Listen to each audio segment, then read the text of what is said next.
Hello hi नमस्कार ओडिशार सबु सिनेप्रेमी भाई और भौणी मानक आम ओडिया सिनेमा चैनल को स्वागत करुच्ची। आज कथा बा अम्लान दास एवं रियाज दे अभिनीत ओडिया सिनेमा लागिला रंग गोलापी गोलापी केउ सिनेमारू कॉपी होइथिला। 2023 मसीह सिद्धार्थ म्यूजिक रे रिलीज होइथिला एक ओडिया सिनेमा जार ना रही लागिला रंग गोलापी गोलापी। एही सिनेमा को निर्देशना देइथिले मृत्युंजय साहू, संगीत निर्देशना देइथिले बैद्यनाथ दास एवं एही सिनेमार मुख्य भूमिका रे अम्लान दास एवं रिया दे अभिनय करथिले।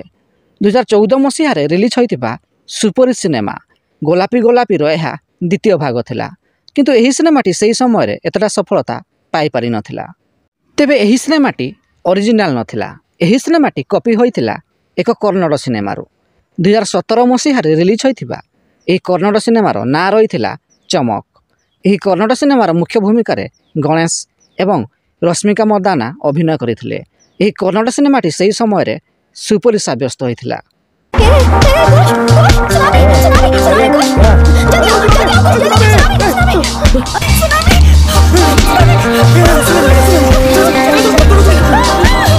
तेबे अम्लान दास एवं रिया दे अभिनीत एही ओडिया सिनेमाटी आपण मानकु केमिति लागिथिला कमेंट बॉक्स रे निश्चिंत जणांतु एवं भिडियोटी पसंद आस्तिले लाइक शेयर एवं चैनल टी को सब्सक्राइब करिया को जमारू भूलिबेनी।